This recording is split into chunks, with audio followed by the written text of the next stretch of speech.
స్వతంత్ర సర్పంచ్ అభ్యర్థి బుడిగే జహాంగీర్ జోరుగా ముందుకు సాగుతున్నారు. ప్రజా సమస్యల ఎజెండాగా ఆపదలో ఉన్న పేదవాళ్లకు తన వంతు సాయం చేస్తూ ప్రచారం నిర్వహిస్తున్నారు. ఉంగరం గుర్తుకు ఓటేసి తనను భారీ మెజార్టీతో గెలిపించాలని ఓటర్లను కోరారు. తాను గెలిస్తే ముందుగా గ్రామాభివృద్ధికి కావాల్సిన నిధుల మంజూరు కోసం కృషి చేస్తానని హామీ ఇచ్చారు. ఎవరికి ఏ కష్టం వచ్చినా ముందుండి అన్ని విధాలా సహకరిస్తానని స్వతంత్ర సర్పంచ్ అభ్యర్థి జహాంగీర్ భరోసా ఇచ్చారు. గ్రామ ప్రజలకు నా నమస్కారం. ముందుగా గ్రామస్తులకు తెలియజేయనిది ఏమనగా, నేను గ్రామ ప్రజల సమస్యలే ముందుగా నేను తీసుకునేది వారి యొక్క ఎజెండాని.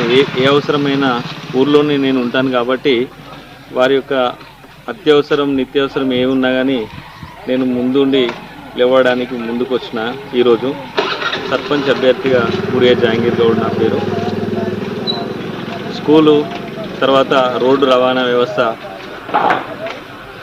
ఆరోగ్యం, వైద్యం సంబంధించిన దాని గురించి, మరియు ఇన్సూరెన్స్, నిరుపేద కుటుంబాలు ఏవైతున్నాయో 25 లక్షల రూపాయల SBI ఇన్సూరెన్స్ చేయించగలను. మరియు కుగ్నూర్పల్లి నుండి గోనపేటకున్న బీటీ రోడ్డు, తార్ రోడ్డుకు ముఖ్యంగా దానికి మొదటిది అదే నా యొక్క ధ్యేయం. కాలేజీ పిల్లలకు రోడ్డు వ్యవస్థ అనేది అధ్వానంగా ఉంది.